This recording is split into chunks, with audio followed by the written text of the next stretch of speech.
teringat kembali kejadian gue kecil dulu saat kehilangan bapak gue. Halo book lovers, balik lagi bersama gue Rio. Nah, di video kali ini gue akan mereview sebuah buku berjudul Anak-Anak Merapi. Dan gue bacanya ini di aplikasi Lontara. Enggak, ini udah gak dipromosi lagi. Ini karena gue memang suka baca di sini. Entah mengapa asik baca di sini, nyaman. Jadi ya, kayaknya jadi salah satu aplikasi favorit deh setelah Ipusnas. Nah, langsung bumper deh. Terus baru kita mulai nge-reviewnya.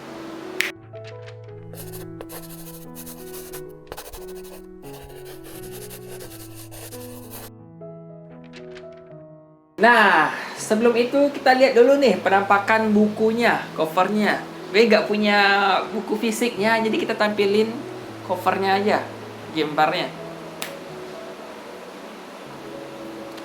Nah, covernya cukup unik, menggambarkan 3 sosok anak, satu orang yang memegang seperti kayak sangkar burung, terus ada seorang anak yang badannya lebih tinggi, sedang, dan pendek, ada yang lebih gemukan, dan sebagainya. Dan ya unik, terus kayak dataran yang mereka pijak itu rumputan, dan sebagainya. Dan ya unik sih untuk covernya. Dan setelah gue baca novelnya, oh gambaran 3 sosok siluet ini merupakan karakter utamanya. Nah, buku ini berkisah tentang 3 orang anak seperti judulnya, yaitu Anak-Anak Merapi, yang menceritakan 3 orang anak kecil, yaitu Yudhistira, Bimo, dan Juno. 3 orang anak ini merupakan anak dari keluarga Bapak Widodo atau Pak Widodo. Mereka ini tinggal di desa di kaki Gunung Merapi dan hidup sebagai petani di sana. Selain petani, mereka juga hidup sebagai pemerah susu gitu. Kisahnya ini bercerita tentang keluarga tersebut yang mencoba menyelamatkan diri ketika bencana Gunung Merapi pada tahun 2010. Dan kisah ini bisa dibilang berdasarkan kisah nyata, tapi sudah diubah gitulah, sudah digubah menjadi unsur-unsur ada fantasi kliniknya gitu. Karena ini Gunung Merapi yang ada di Pulau Jawa, terus Pulau Jawa kental dengan klinik dan supranaturalnya. Jadi ya gitulah. Cerita berpusat kepada 3 orang anak ini. Selain itu juga ada beberapa sudut pandang lain, yaitu dari sisinya si orang tuanya mereka, yaitu Pak Widodo dan sang istrinya. Terus di sini juga bercerita tentang perjuangan mereka setelah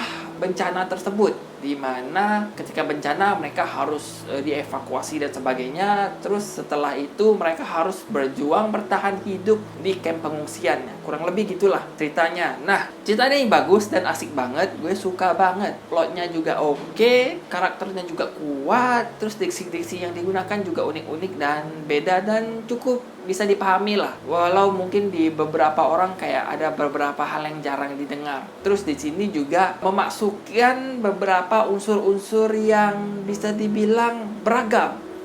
Kita di sini akan melihat unsur-unsur tradisional, terus klinik, terus ada unsur-unsur politik, sosial, budaya, religi, kepercayaan dan agama gitu. Terus kemanusiaan, moral, dan sebagainya. Karena ini kayak ada kejadian presidennya, ada kejadian menyelamatkan orang-orangnya, jadi sisi kemanusiaan dan moral. Ada kejadian tentang agama dan kepercayaan, di mana Pulau Jawa, terutama Jogja dan sekitarnya sana itu masih bisa dibilang kental dengan ajaran kejawen dan sebagainya. Terus ada juga tentang persahabatan, pertemanan, dan sebagainya. Pokoknya unsur-unsur dalam buku ini komplit dan beragam. Itu yang bisa gue sebutkan, dan itu menjadi poin plus menurut gue. Terus yang jelek di sini, bukan jelek, yang kurang di sini itu adalah dari penulisan malahan. Secara plot cerita udah oke, diksi yang digunakan juga oke, cover sampul cantik, alur cantik, terus tema-tema dan unsur-unsur yang ada di dalam buku juga udah oke banget. Sayangnya dari sisi teknis malah yang kurang, yaitu dari penulisan. Nah, penulisan itu adalah penulisan narasinya. Gue contohin ini, gue akan bacain sebaris narasi untuk sebuah kejadian gitu. Kurang lebih kayak gini. Pukul 6 hingga pukul 7 pagi adalah hari-hari yang penuh kesibukan di rumah Pak Widodo. Nah, kita bisa tahu kalau ini dari point of view orang ketiga, kan? karena dia menyebutkan nama Pak Widodo dan bisa dibilang kayak penulis atau orang lain yang bukan dari orang yang ada di dalam cerita. Jadi kayak pihak ketiga gitu yang menceritakan, alias penulis menceritakan kisah keluarga tersebut. Terus 2 kalimat berikutnya bakal seperti ini. Terutama ibu, ya harus menyiapkan sarapan untuk keluarga, sedangkan bapak langsung sibuk di kandang sapi, membersihkan, memberi makan, dan memerah susu. Terus dia berubah nih sudut pandangnya nih. Seolah-olah yang menceritakan itu adalah anak-anaknya, anak-anak dari keluarga Pak Widodo, alias si karakter utama di antara ketiga anak ini. Dan gue bingung loh, kok bisa gitu penulisannya. Jadi ya itu adalah contohnya.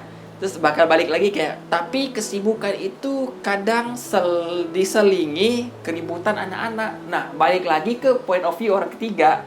Jadi kayak pertama orang ketiga, beberapa kalimat tiba-tiba balik berubah ke point of view orang pertama, alias para anak-anak tersebut, ibuku atau ibu suka ini, bapak suka ini. Kayak dia menceritakan tentang orang tuanya. Tiba-tiba berubah lagi menjadi orang ketiga yang menceritakan ibu, bapak, dan anak-anak. Dan ya itu kadang ada membingungkan di situ lah. Cuma itu sih bagian teknis yang menurut gue cukup mengganggu, karena nggak semuanya begini, tapi muncul cukup sering lah, cukup ada lah. Kalian bakal bisa dibilang tiba-tiba teralihkan, ternotis gitu ketika sedang membaca. Tiba-tiba loh kok berubah sudut pandang orangnya. Aduh, jadi bingung bacanya. Ya, kalau nggak terbiasa mungkin bakal bingung. Mau dibilang ini sudut pandang campuran, tapi nggak campuran juga dong. Nggak mungkin dong campurannya begini. Ya aneh aja lah gitu. Kurang rapi dan kurang konsisten. Kalau pengen diceritakan oleh orang ketiga dari sudut pandang si penulis yang menceritakan si keluarga, ya harusnya seterusnya sebegitu itu. Cuman mungkin karena ini dibuatnya terburu-buru. Ini dijelaskan kalau kejadian bencana alam ini itu di November. Buku ini itu ditulis dari November hingga Desember, kurang lebih 1 bulanan. Dan menulis 1 bulanan itu untuk buku segini, cerita narasi gini, ya ada kesalahan-kesalahan kecil bisa dimaklumin lah. Ya gitu sih. Itu sih bagian kecil yang menurut gue kurang gitu secara teknis. Sisanya oke. Cover oke, karakter oke, alur oke, unsur-unsur di cerita juga oke, dan sisanya itu oke. Cuman ini doang, ini yang teknis kecil tapi mengganggu gitu. Ya itu sih. Sisanya oke banget lah. Kalian harus baca. Gue bahkan nagih banget dan sempat terharu dan sedih karena di buku ini bercerita tentang 3 anak ini yang sempat terpisah dengan si bapaknya. Jadi bapaknya ini hilang gitu, belum ada kabarnya, dan terputus ceritanya di situ. Dan ceritanya kayak terputus di situ karena ada buku keduanya. Nah, gue kayak wah anjir, ini mirip banget dengan kejadian gue dulu. Gue sempat kehilangan, bukan sempat sih, mak gue kehilangan bapak gue ketika umur gue itu berapa tahun? 9 tahun, 8 tahun, 9 tahun, kelas 3 SD gitu. Dan hal yang tertimpa atau hal yang menimpa oleh ketiga anak ini yang ada di cerita juga mirip-mirip. Mereka kehilangan bapaknya karena bapaknya menghilang, gak ada kabar. Gak tahu meninggal, gak tahu menghilang, gak tahu selamat, gak tahu lah pokoknya. Jadi kayak wah anjir, relatable, oh my god gitu lah. Sempat terharu bacanya dan berkaca-kaca gitu lah. Karena gue teringat kembali kejadian gue kecil dulu saat kehilangan bapak gue. Jadi emosional. Ya gue sudahin sampai di sini dah reviewnya. Sampai ketemu di video gue berikutnya dan bye. Ya bye.